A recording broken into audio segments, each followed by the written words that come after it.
Indian BSF এই এপ্রিলে 4 জন মানুষকে হত্যা করেছে এবং শুধুমাত্র ঝিনাইদহে 2 জন। গতকালকে যে হত্যা হলো আমাদের চোখে পড়ে নাই, পররাষ্ট্র মন্ত্রণালয় থেকে কোনো প্রতিবাদ প্রতিক্রিয়া জানানো হয়েছে। বিজিবির যে ভাষা হওয়ার কথা বাংলাদেশের নাগরিককে রক্ষা করার জন্য, সেই ভাষায় কথা বলবে, কিন্তু সেই ভাষায় কথা বলছে এখন পর্যন্ত আমরা দেখি নাই।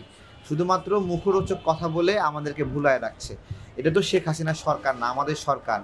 তো আমাদের সরকার মানে কি? আমরা বন্দুকের মুখোমুখি দাঁড়িয়ে প্রতিরোধ করেছি, প্রতিবাদ করেছি, আমরা জীবনে ঝুঁকি নিয়েছি। তাহলে আমাদের সরকার তারাও এরকমভাবে ঝুঁকি নেবে? আমরা এটা দেখি নাই, তাদের গাফিলতি আমরা মনে করছি। প্রথম একটু ভারতের বিরুদ্ধে বিভিন্ন কার্যক্রম পদক্ষেপ এগুলো দেখলেও আস্তে আস্তে মনে হয় অ্যাডজাস্ট করে ফেলছে। আমরা এই অ্যাডজাস্টটা হতে দেবো না আর কি। এই গাফিলতি করতে করতেই গত 16 বছরে হাজার খানিক মানুষ মরেছে, ইন্ডিয়ান বিএসএফ মেরেছে।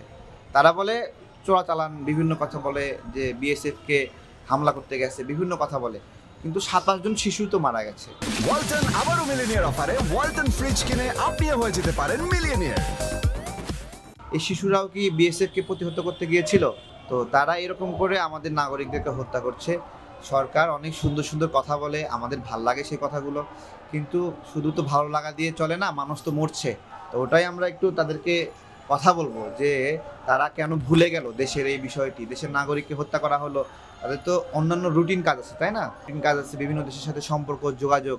সেই রুটিন কাজের মধ্যে বাংলাদেশের নাগরিক খুন হয়ে যাওয়া এটা একটা গুরুত্বপূর্ণ রুটিন কাজ।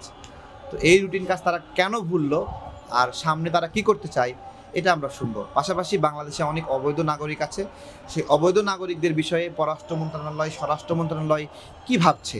দেখছেন যে ইন্ডিয়ায় অনেক অবৈধ বাংলাদেশিকে আটক করেছে। তো আমরা চাই না বাংলাদেশিরা ইন্ডিয়ায় যাক, ইন্ডিয়ায় গিয়ে আমাদের টাকা পয়সাগুলো খরচ করে আসুক, তাদেরকে ফিরিয়ে নিয়ে আসা হোক, এটা একটা বিষয়। আর এখানে যে ইন্ডিয়ানরা আছে তাদেরকে যেন একটা ব্যবস্থাপনা নেয়।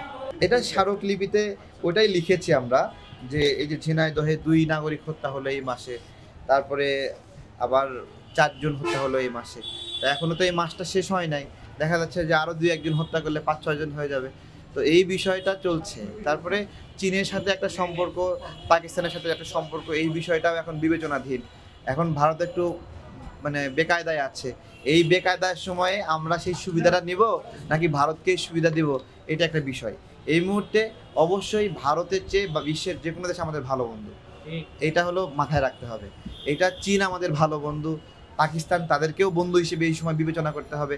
71 সালের ঘটনার জন্য আমরা তাদেরকে ত্যাগ করেছি, পরিত্যাগ করেছি, ভাগ হয়ে গেছে, তাই না? 2 পাকিস্তান, 2 ভাই 2 দিকে চলে গেছে।